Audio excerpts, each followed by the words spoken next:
A igreja de Esmirna é um notável exemplo de fidelidade ao Senhor, mesmo diante da perseguição, do sofrimento e da pobreza.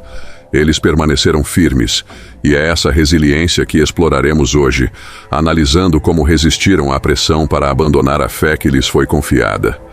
Vamos realizar um estudo bíblico profundo sobre a mensagem à igreja de Esmirna nos primeiros séculos.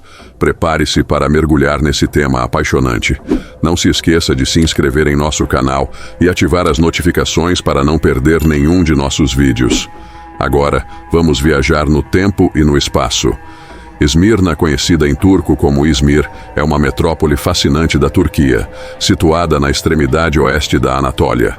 É a capital da província de Izmir, o segundo porto mais importante do país, superado apenas por Istambul, e a terceira cidade mais populosa, ficando atrás apenas de Istambul e Ankara.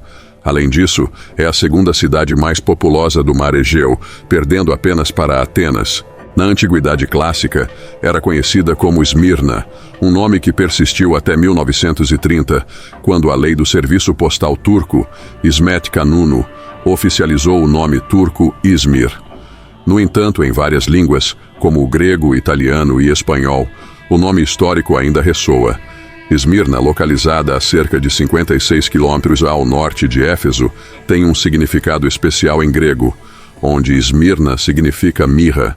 De todas as cidades da Ásia Menor, Esmirna era a mais encantadora, conhecida como o ornamento, a coroa e a flor da Ásia.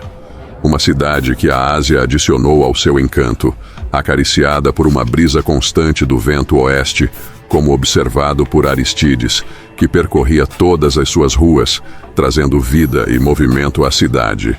Essa localização estratégica contribuiu para a singularidade e beleza de Esmirna. O controle sobre o comércio no rico e belo vale fez de Esmirna inevitavelmente um centro comercial.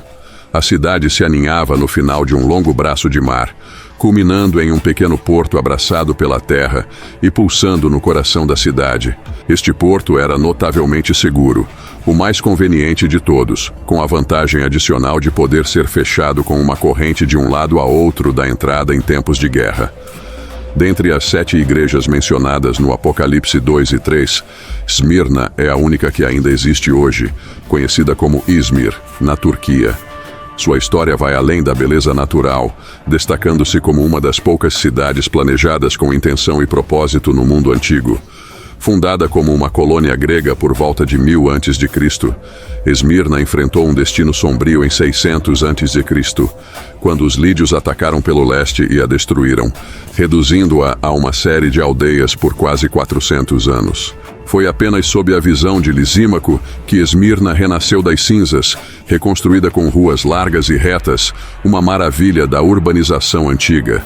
Estrabão, o famoso geógrafo, exaltou a beleza de suas ruas, a excelência de sua pavimentação e os grandes blocos retangulares de sua construção.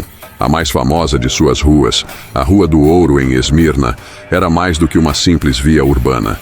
Era uma veia pulsante de história e cultura. Essa rua icônica começava no majestoso Templo de Zeus e se estendia até o Templo de Cibele, contornando, graciosamente, o sopé da colina do pagamento. Se os edifícios que coroavam essa colina eram a coroa de Esmirna, então a Rua do Ouro era, sem dúvida, o colar adornando a cidade. Nas palavras de Jesus, quando ele identifica a igreja de Esmirna, encontramos um eco profundo da própria história da cidade. A descrição daquele que morreu e reviveu ressoa com a experiência de Esmirna, uma cidade que conheceu tanto a morte quanto o renascimento. No entanto, Esmirna não era apenas uma cidade de beleza e resiliência, era uma metrópole de prestígio e lealdade. Como cidade livre, Esmirna entendia o significado de lealdade muito antes de Roma ascender como a senhora indiscutível do mundo. A cidade foi rápida em dar seu voto a Roma, mantendo uma fidelidade inabalável ao longo dos séculos.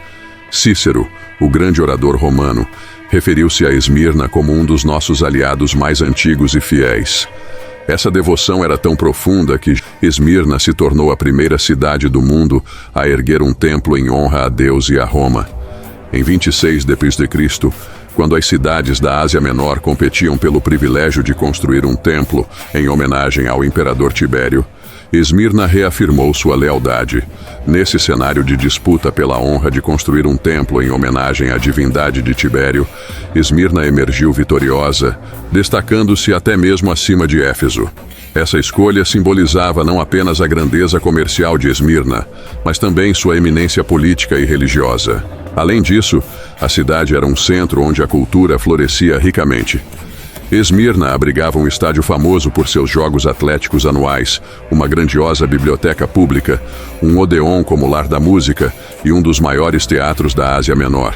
A cidade também reivindicava ser o local de nascimento de Homero, colocando sua efígie em suas moedas, numa disputa tão acalorada quanto a do local de nascimento de Cervantes. Na Espanha, suas ruas eram adornadas por magníficos templos dedicados a Zeus, Apolo, Nêmesis, Afrodite e Esculápio. Essa rica tapeçaria cultural e religiosa forma o pano de fundo para a carta enviada à igreja de Esmirna, que, apesar de ter sofrido destruição, ressurgiu, tornando-se um marco importante na Ásia. As palavras de Jesus para a igreja em Esmirna refletem essa história de resiliência e renovação, descrevendo-a como aquela que morreu e reviveu, um paralelo direto com a própria trajetória de Esmirna. Para uma compreensão mais profunda, reflita sobre o Apocalipse capítulo 2, versículo 8 em diante, onde se lê: Escreva ao anjo da igreja em Esmirna, o primeiro e o último, que esteve morto e agora está vivo, diz Iso. Eu conheço as tuas obras, tua tribulação e tua pobreza, mas tu és rico, e a blasfêmia dos que se dizem ser judeus e não são. No Apocalipse, encontramos uma mensagem poderosa dirigida à igreja de Esmirna. Não temas o que hás de sofrer. Eis que o diabo lançará alguns de vós na prisão, para que sejais provados, e tereis tribulação por 10 dias. Sê fiel até a morte, e dar-te-ei a coroa da vida. Estas palavras são um lembrete de que, mesmo enfrentando a sinagoga de Satanás, a fidelidade é recompensada com a promessa da vida eterna. Quem tem ouvidos, ouça o que o Espírito diz às igrejas. O vencedor não será ferido pela segunda morte.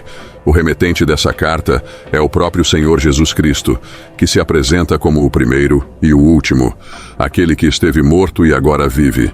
Ele é o Alfa e o Ômega, o princípio e o fim da profecia bíblica, preenchendo todas as coisas com sua eternidade.